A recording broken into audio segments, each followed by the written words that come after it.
Steph, when you were here in December, you went 0 for 7. Did that play into the night? Any motivation? I would be honest. I had actually forgot that fact. I was just kind of more focused on how big this game was for us.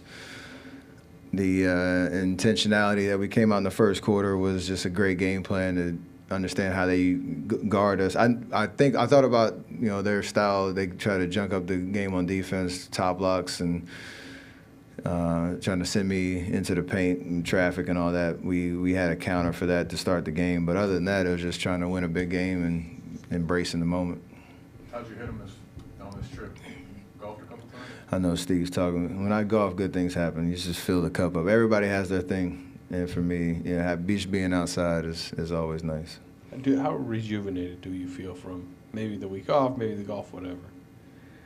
Body feels good. It's been a good trend. I think I hadn't played an intense game like that in a while, since obviously before the injury, and still wearing the pad back there and trying to protect myself. But other than that, feeling a good rhythm. The week off definitely helped in that sense, where the tank is pretty full, and you want to try to maintain that for as long as we can down the stretch. How much do you feel the pad or not? I'm used to it from 3 years ago, so it was different then. This was I know what to expect. How long do you think you're gonna have to wear it? I'm not sure, but probably the rest of the regular season at least. Hey, Steph, you were just 1 3-pointer away from tying your career high of 13 threes, and now you hit 12 of them. Did you know before the game that you was going to have one of these type of nights where you're just going to go off, be in a zone like this? No, my whole career I've never really thought that way. You have confidence, you prepare yourself, but it's never a results-based thing. It's just understanding the work you put in. I did shoot it well this morning, a shoot-around, so you kind of feel good and have confidence, but you never think it's going to be a 50 night.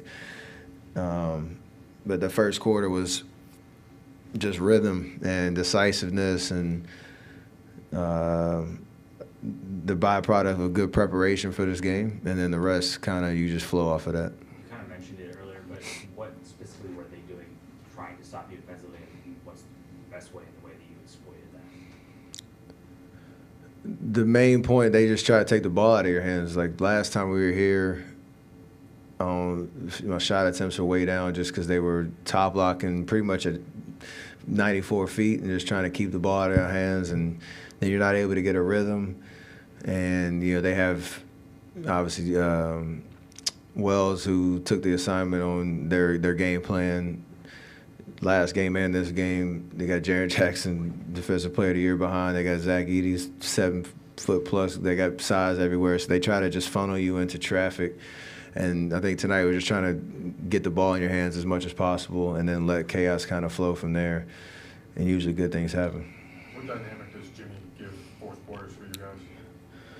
Fourth quarters, first quarter, second quarter, every quarter. He has a presence about him. He's so always under control, making the right play, taking advantage of advantages when he gets in the paint, getting to the line, finishing at the rim. He hit a 3 in the first quarter that got us going. So he just always makes the right play. And when I'm off the court, he's lifting the level of guys around him who are out there. He's a gamer. How significant is 28 of 28 from the free throw line in a game of this magnitude, especially considering where you guys are at collectively at the line earlier this season? Yeah, it's weird. We had I don't know if I am still, leading the league in free throw percentage, and we were dead last as a team. And that's just kind of an anomaly because we had a rough patch, but every point matters in a game like tonight, especially when you're getting easy points and able to set your defense and making them pay for aggressive physical defense. So Jimmy 12 for 12, me 8 for 8. Draymond knocked his down. It could be the difference in tight games like that. You got to take advantage of those free points. Speaking of defense, John's going to get his, right? 36 tonight. That's what he does. But do you guys go into a game plan just trying to basically limit the other guys from really having a good night? I mean, a little bit. Yeah, there's superstars in the league like Ja, who doesn't matter how much good defense you play. He knocked down 5 threes. You kind of have to live with that because he can get to the paint whenever he wants. I think on the whole, we did a really good job of keeping them off the free throw line, making them make tough shots. You know, flying around the guys shooting threes because they have a good spacing on the floor.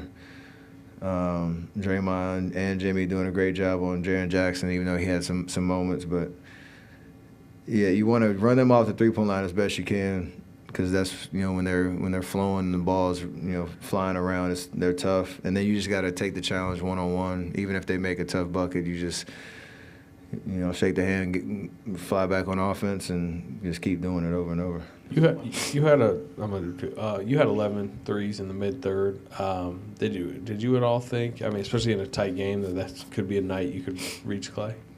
The first 2 shots I took in the fourth quarter were a reflection of that. Yeah. I thought about it.